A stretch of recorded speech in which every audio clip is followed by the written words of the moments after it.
नमस्कार बंधुरा घरोया रान्ना बाई चैतालीते सबाइके स्वागत जानाई। सबाई केमन आछेन? आशा करछि भालो आछेन, आमिओ भालो आछि। आजके आमि आपनादेर साथे मेटे कषा बा मेटे चच्चड़ी एटा रेसिपि शेयार करब। दुर्दान्त हय खेते। तार जोन्नो आमि बाजार थेके ओई 100 टाकार मतो मेटे किने এনেছিলাম। सेटा खूब भालो मतो धुए निয়েছি। निয়ে एबार आमि कड़ाइते 3 चामच मतो तेल दिए गोटा गरम मशला और तेजपाता फोड़न दिए 3टे मतो माझी साइजेर पेঁয়াজ लम्बा लम्बा करे केटे भाजा भाजा करे नेब।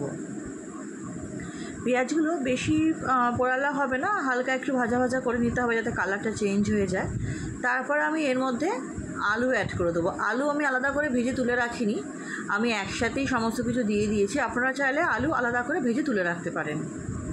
आलूटाও पेঁয়াজের মধ্যে দিয়ে आमि भाजा भाजा करे नेब। आलू भाजा भाजा करार समय एर मধ্যে आमि स्वाद अनुयायी नुन और अल्प एकटु हलुद देबो, ओई हाफ चामच मतो हलुद दिए आलूटा खूब भाजा भालो मतो भाजा भाजा करे नेब।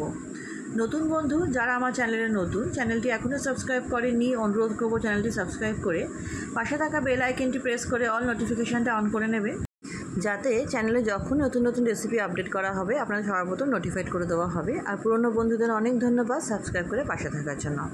আমি এরকম 3টে মতো পেঁয়াজ ডুমো ডুমো করে কেটে দিয়ে দিলাম, 1 ইঞ্চি আদা স্লাইস করে দিলাম আর 7-8টা রসুন দিলাম আর 3টে মতো কাঁচা লঙ্কা দিলাম। দিয়ে খুব ভালো মতো একটা ফাইন পেস্ট করতে হবে। আর তার আগে আমি 2টো টমেটো দেবো। টমেটোগুলো 4 ফালি করে কেটে না মাঝখানে বীজটা আমি ফেলে দিয়েছিলাম। দিয়ে এদিকে পেস্টটা এদিকে বানিয়ে নেবো আমি। আর অন্যদিকে দেখে নেবো আলুটা ভাজা হয়েছে কিনা। আলুটা ভালো মতো ভাজা হয়ে যাওয়ার পর আমি মশলাটা দিয়ে দিলাম। মশলাটা দিয়ে আমাকে খুব ভালো মতো আলুর সাথে এটা সময় নিয়ে কষিয়ে নিতে হবে। কষানোর সময় এটাকে আমি ওই মিনিট 2-1 মতো ঢেকে রেখেছিলাম। মিনিট 2-1 পর আমি ঢাকনাটা খোলার পর যখন দেখলাম যে মশলাটা কষে গেছে হালকা, আমি মশলার বাটির মধ্যে যেটুকু মশলা ছিল মানে আদা রসুন পেস্টের বাটির মতো অল্প একটু জল দিয়ে সেটাও মিশিয়ে দিলাম। দিয়ে ভালো মতো নাড়িয়ে চাড়িয়ে নিয়ে কিছু গুঁড়ো মশলা আমার দেওয়ার পালা। এবার প্রথমে আমি কাশ্মীরি লঙ্কা গুঁড়ো দিয়ে দিয়েছি, তারপরে আমি অল্প দিয়েছি আর একটু পরে দেবো। 1 চামচ জিরে গুঁড়ো, 1 চামচ ধনে গুঁড়ো দিয়ে দিলাম।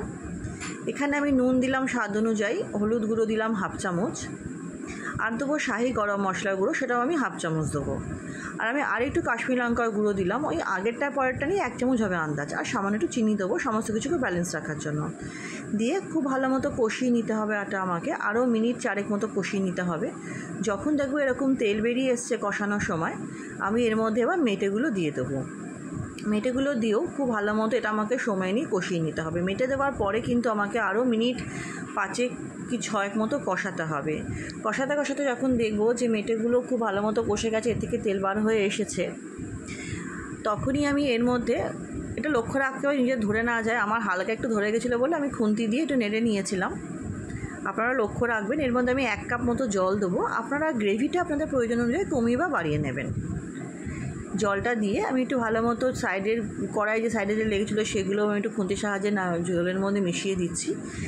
খুব ভালো মতো ফুটে গেলে লাস্ট ফিনিশিংয়ে 1/2 চামচ শাহি গরম মশলার গুঁড়ো আর 1/2 চামচ ঘি দিয়ে গরম গরম পরিবেশন করব ভাতের সাথে বা রুটি লুচি পরোটার সাথেও খেতে কিন্তু খারাপ লাগে না। রেসিপিটা আশা করছি আপনাদের ভালো লাগবে। ভালো লাগলে অনুরোধ করব অবশ্যই ট্রাই করবেন। কেমন লাগলো কমেন্ট সেকশনে জানাবেন। ভালো লাগলে একটা লাইক করে দেবেন, ফ্রেন্ডস ফ্যামিলির সাথে অনেক অনেক শেয়ার করবেন। তাহলে চলুন আজকের মতো ভিডিওটা এখানেই শেষ করছি। নেক্সট দিন হাজির হয়ে যাব নতুন কোনো রেসিপির সাথে। সবাই খুব ভালো থাকবেন, সুস্থ থাকবেন আর সাবধানে থাকবেন।